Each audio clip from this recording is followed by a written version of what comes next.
ইতি পড়তে চলেছে সংসদের এক অধ্যায়। সোমবার সংসদের বিশেষ অধিবেশনে জানানো হয়েছে আজই পুরনো সংসদ ভবনে অধিবেশনের শেষ দিন।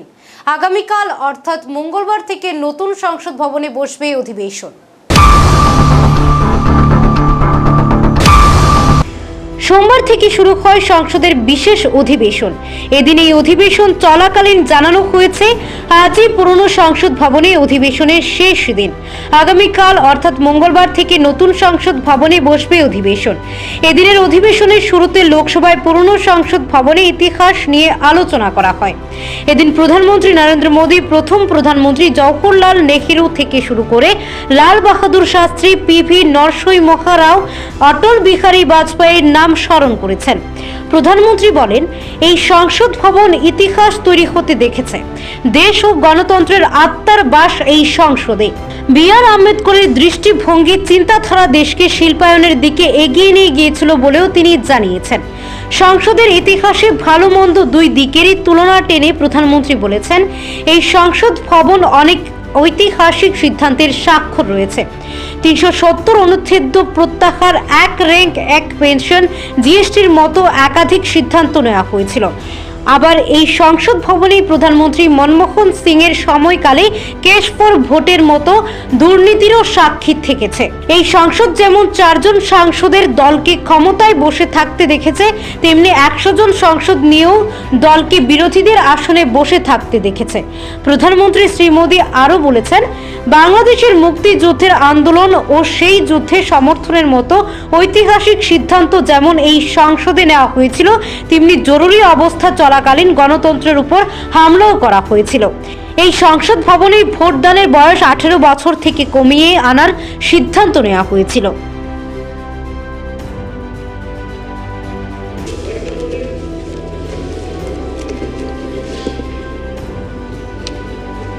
माननीय अध्यक्ष जी,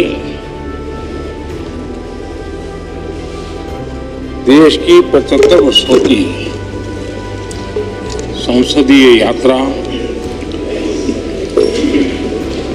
उसका एक बार पुनः स्मरण करने के लिए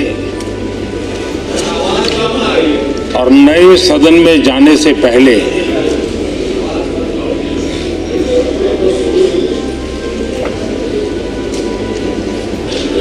उन प्रेरक पड़ाव को, इतिहास की महत्वपूर्ण घड़ी को स्मरण करते हुए आगे बढ़ने का ये अवसर है। हम सब इस ऐतिहासिक भवन से विदा ले रहे हैं। आजादी के पहले ये सदन इंपीरियल लेजिस्लेटिव काउंसिल का स्थान हुआ करता था। आजादी के बाद ये संसद भवन के रूप में उसको पहचान मिली। ये सही है, इस इमारत के निर्माण करने का निर्णय विदेशी शासकों का था, लेकिन ये बात हम न कभी भूल सकते हैं और हम गर्व से कह सकते हैं कि इस भवन के निर्माण में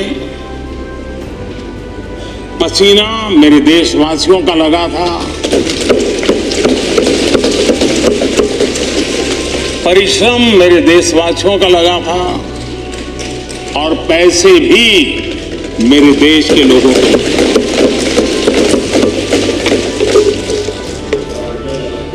इस 75 वर्ष की हमारी यात्रा ने अनेक लोकतांत्रिक परंपराओं और प्रक्रियाओं का उत्तम से उत्तम सृजन किया है और इस सदन में रहे हुए सबने उसमें सक्रियता से योगदान भी दिया है और साक्षी भाव से उसको देखा भी है। हम भले नए भवन में जाएंगे, लेकिन पुराना भवन भी, ये भवन भी आने वाली पीढ़ियों को हमेशा हमेशा प्रेरणा देता रहेगा।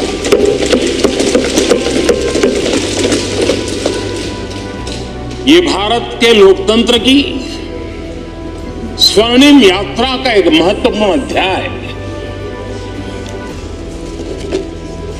जो सारी दुनिया को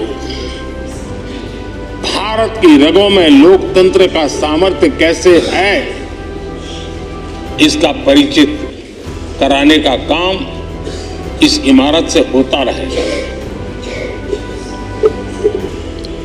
आदरणीय अध्यक्ष जी, अमृत काल की प्रथम प्रभा का प्रकाश राष्ट्र में एक नया विश्वास, नया आत्मविश्वास, नया उमंग, नए सपने, नए संकल्प और राष्ट्र का नया सामर्थ्य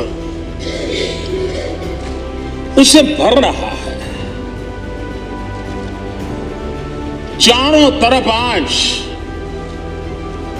भारतवासियों की उपलब्धि की चर्चा हो रही है और गौरव के साथ हो रही है। ये हमारे 75 साल के संसदीय इतिहास का एक सामूहिक प्रयास का परिणाम है, जिसके कारण विश्व में आज वो गूंज सुनाई दे रही है। आदरणीय अध्यक्ष जी, चंद्रयान 3 की सफलता न सिर्फ पूरा भारत, पूरा देश अभिभूत है और इसमें भारत के सामर्थ्य का एक नया रूप, जो आधुनिकता से जुड़ा है, जो विज्ञान से जुड़ा है, जो टेक्नोलॉजी से जुड़ा है, जो हमारे वैज्ञानिकों के सामर्थ्य से जुड़ा है, जो 140 करोड़ देशवासियों के संकल्प की शक्ति से जुड़ा हुआ है, वो देश और दुनिया पर एक नया प्रभाव पैदा करने वाला है।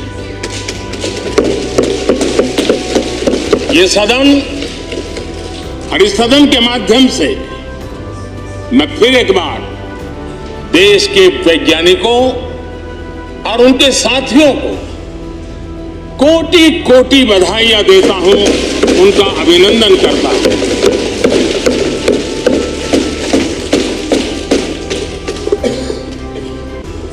आदरणीय अध्यक्ष जी, ये सदन ने भूतकाल में जब नेम की समिट हुई थी, सर्वसम्मति से प्रस्ताव पारित करके देश के इस प्रयास को सराहा था। आज G20 की सफलता को भी आपने सर्वसम्मति से सराहा है। मैं मानता हूं देशवासियों का आपने गौरव बढ़ाया है, मैं आपका आभार व्यक्त करता हूं। G20 की सफलता 140 करोड़ देशवासियों की है। ये भारत की सफलता है, किसी व्यक्ति की सफलता नहीं है, किसी दल की सफलता नहीं है। भारत के फेडरल स्ट्रक्चर ने, भारत की विविधता ने 60 स्थानों पर 200 से अधिक समिट और उसकी मेजबानी हिंदुस्तान के अलग अलग रंग रूप में देश की अलग अलग सरकारों ने बड़े आन बान शान से की और ये प्रभाव पूरे विश्व भर के मन पर पड़ा हुआ है। ये हम सबके सेलिब्रेट करने वाला विषय है, देश के गौरवगान को बढ़ाने वाला है। और जैसा आपने उल्लेख किया, भारत इस बात के लिए गर्व करेगा, जब भारत अध्यक्ष रहा उस समय अफ्रीकन यूनियन इसका सदस्य बना।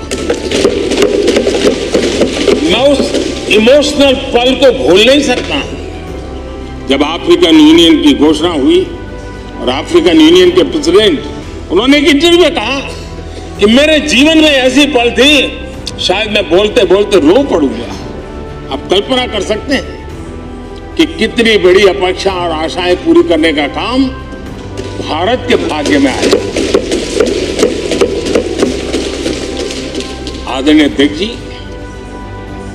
भारत के प्रति शक करने का एक स्वभाव कई लोगों का बना हुआ है और जब आजादी मिली तब से चल रहा है। इस बार भी यही था, कोई डिक्लेरेशन नहीं होगा, असंभव है। लेकिन ये भारत की ताकत है कि वह भी हुआ और विश्व सर्वसम्मति से एक साझा घोषणा पत्र लेकर के आगे का रोड मैप लेकर के यहां से प्रारंभ हुआ है। और अध्यक्ष जी, आपके नेतृत्व में, क्योंकि भारत की अध्यक्षता नवंबर के आखिरी दिन तक है, इसलिए अभी हमारे पास जो समय है उसका उपयोग हम करने वाले हैं।